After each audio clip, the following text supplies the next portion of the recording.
On est au métro Charonne et on se réunit pour rappeler le souvenir des 8 militants CGT et aussi communistes qui ont été massacrés. Ils ont été victimes d'un crime d'État parce qu'il y a eu une répression extrêmement sanglante de l'État à ce moment-là contre ces manifestants qui s'étaient mobilisés pour des questions de fraternité, d'égalité et de paix. J'aurais dû venir et j'avais un match de basket. C'est vrai, j'avais un match de basket, je faisais partie d'un club. Et on avait un match ce jour-là dans Paris d'ailleurs. Il y a eu 9 morts. 9 morts en tout. Ils sont restés coincés là sur les grilles, enfin sous les grilles qu'ont balancé des CRS et des flics sur les manifestants qui étaient présents. Ouais. Il est vrai, quand on pense à ceux qui ont été victimes du massacre de Charonne, on se rappelle que cette liberté de manifester est une liberté précieuse qu'on doit défendre comme la prunelle de nos yeux. Et on est aussi là pour dire ça, bien sûr, au moment où le gouvernement, avec l'état d'urgence, porte atteinte à nos libertés. Je suis le premier soldat qui a refusé de faire la guerre d'Algérie. J'ai fait 4 ans de prison et 2 ans d'armée. Je suis passé 2 fois le tribunal militaire. Ce qu'on constate aujourd'hui, c'est que l'état d'urgence est prolongé de cette façon, c'est aberrant, parce que c'est pas les terroristes qu'on met en résidence surveillée, c'est les militants écologistes, etc., selon les besoins des opérations. Et surtout, moi je suis complètement contre la déchéance de la nationalité, qui finalement fait des différences entre les Français qui n'ont pas lieu d'être. Et même si on leur retire la nationalité, c'est pas pour autant qu'on va pouvoir les envoyer en Algérie ou en Turquie ou autre chose, parce que l'autre pays va pas vouloir récupérer un terroriste supposé comme tel. C'est le même état d'urgence qu'ils avaient utilisé pendant les guerres d'Algérie. Je pense que la plupart des gens qui sont ici sont contre la déchéance de nationalité. C'est même certain et on va encore se mobiliser pour faire échec à ce projet indigne. C'est utiliser la peur naturelle qui s'est constituée à la suite des attentats et faire passer toute une série de choses derrière, mais pas régler les questions de fond. C'est sûr que l'état d'urgence tel qu'il est pratiqué par le gouvernement, qui en plus veut l'inscrire dans la Constitution, bon, c'est des mesures antidémocratiques, oui, et antisyndicales, plus généralement. Hein. Les socialistes sont toujours arrivés à gauche pour faire une politique de droite. Le gros problème, c'est que le Parti socialiste, c'est une courroie de transmission de la droite, mais quand le Parti communiste il est assez puissant, là on y arrive à lui faire une politique de gauche. Mais tant qu'on n'arrive pas à avoir un front de gauche ou un Parti communiste assez puissant, c'est machinalement le Parti socialiste mène une politique de droite. Vous étiez vous en 62 là? Il était coincé dans l'escalier. Vous êtes très ému encore. Nous voici réunis 54 ans après, jour pour jour, afin de rendre hommage à nos 9 camarades tombés, ici même, assassinés par un déchaînement de haine inhumaine par la police aux ordres du préfet Papon.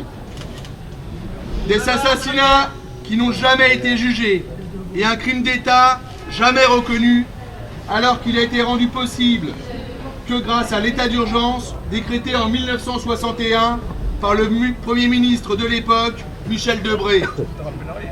54 ans après, c'est le même État français, mais de couleurs politiques différentes, qui place la France en état d'urgence et va même jusqu'à prévoir de le faire entrer dans la Constitution.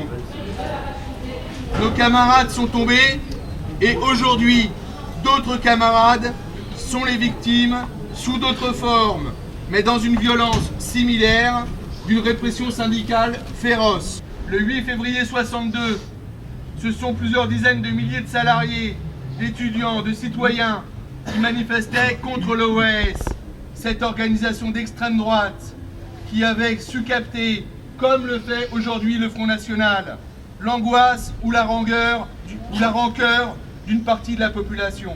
Ils trouveront la mort, ici même, dans 16 escaliers de cette station de métro Charonne, où sont venus s'entasser de nombreux manifestants qui cherchent vainement à fuir ou à se protéger et sur lesquels les policiers n'hésitent pas à projeter des grilles en fonte. Chez vous à cette époque-là, monsieur? Ici, là, au métro, voilà. Dans l'intérieur, on a vu tous les matraquages, monsieur, par la police. On a, par un coup de chance, ils ne sont pas rentrés dans le café et on a réussi à s'en sortir comme cela. Lorsqu'on est sorti, nous avons vu, disons, les morts qui étaient amoncelés, disons, dans le métro. Et parmi ces morts, il y avait un enfant du 11e arrondissement que je connaissais très bien puisque c'était un ami et voisin. Il s'appelait Édouard Lemarchand. Jean-Pierre, Fanny, Daniel, Anne-Claude, Édouard, Suzanne, Hippolyte, Maurice, Raymond. Leur histoire, c'est celle de femmes et d'hommes qui ont répondu par un mouvement pacifique à la violence et à la haine propagée par l'OAS. Nous nous réunissons aujourd'hui pour commémorer une manifestation non violente, ensanglantée par une répression d'État qui a fait 9 morts. Nous nous réunissons pour commémorer leur combat et le faire désormais nôtre.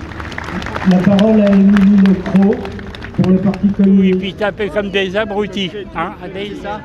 Et c'était contre le FN et on en est toujours au même point. Je vais te surprendre, c'est un scoop pour Téléfoque.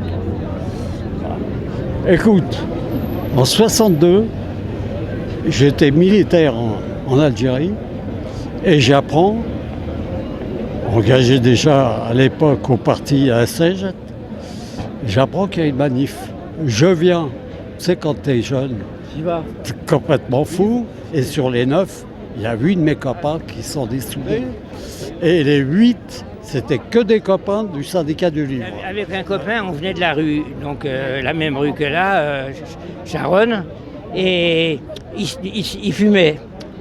Alors, on marchait presque derrière les personnalités qui dirigeaient du parti, parti CGT bien sûr. Et il dit, je vais rentrer, il me faut des cigarettes. Alors j'ai stationné un peu là, et puis d'un coup, on s'aperçoit qu'il y a des gens qui reviennent assez rapidement. Il y en a qui se jettent dans le métro, dans la descente pour aller se sauver, pour ne pas prendre des coups qu'ils avaient vu que les CRS étaient vraiment devenus excités et dangereux et criminels. Enfin, ils n'ont pas réussi à tuer tout le monde, mais ils ont fait beaucoup de dégâts, beaucoup de dégâts. On est rentré ici dans ce bar qui s'appelle maintenant l'Ingénu, mais en réalité, à l'époque, il s'appelait le Zanzi. Et on a pris ici les tables pour protéger contre... Et les blessés, on les avait pris, on les avait mis dans ce bar, on avait protégé les gens.